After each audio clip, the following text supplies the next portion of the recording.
आज शुभ দোল পূর্ণিমা সকলকেই আন্তরিক শুভেচ্ছা জানাই। অনেকেই জানতে চাচ্ছেন বা জানার ইচ্ছা রাখছেন যে আজকে দোল খেলা যাবে কিনা, কারণ আজকে চন্দ্রগ্রহণ। এটি খুব বিরল এবং 100 বছর পরেই প্রথম, এবং এই বছরের 2026-এর শুরুতে এই প্রথম কিন্তু চন্দ্রগ্রহণ হচ্ছে।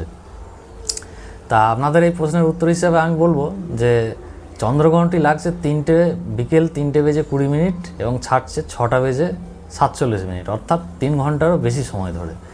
তা এই টাইমে দোল খেলা যাবে না, খেললে কি হবে এরকম কোনো ব্যাপার নয়।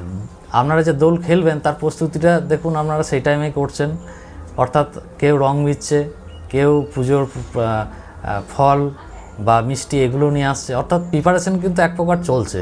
তাই এই টাইমে যে দোল খেলবেন না এরকম কোনো ব্যাপার কিন্তু নেই। আপনারা দোল খেলুন, আনন্দ করুন, প্রিয়জনদের রং লাগান।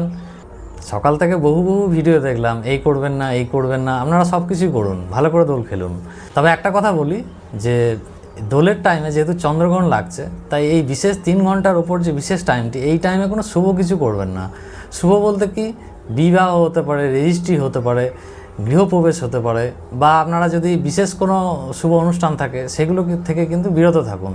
এই 3 ঘন্টা পারলে আপনারা জপ তপ করুন, যার ইষ্ট দেবতা আছে, যার ধ্যান মন্ত্র আছে, গুরু মন্ত্র আছে, সেগুলো পাঠ করতে পারেন এই সময়। কিন্তু বারণ কিছুতে নেই, আপনারা দোল খেলুন। এই হোলিকা প্রসঙ্গে বা দোল প্রসঙ্গে একটা কথা আপনাদেরকে বলি, আপনারা হিরণ্যকশিপুর কথা নিশ্চয়ই সবাই শুনেছে, এবং ভক্ত প্রহ্লাদ।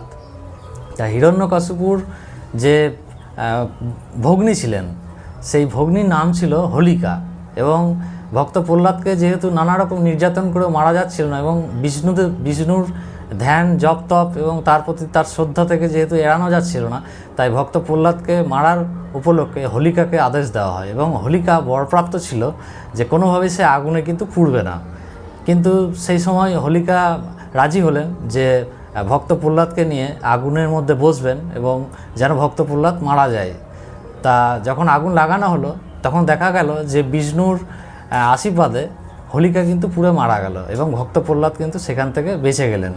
তাই এই যে ঘটনাটি, এটি থেকে আমাদের শিক্ষা নিতে হবে যে অশুভ শক্তির বিনাশ, এবং এর সঙ্গে কিন্তু যে আমাদের শ্রদ্ধা ভক্তি, এগুলোর যে একটা আশীর্বাদেও যে মানুষ রক্ষা পেয়ে যায়, এর জন্য সেটাই আমাদেরকে এই শিক্ষাটা দেয়। এবং আপনারা হোলি উপলক্ষে অনেক দহন এগুলো লক্ষ্য করতে পারবেন।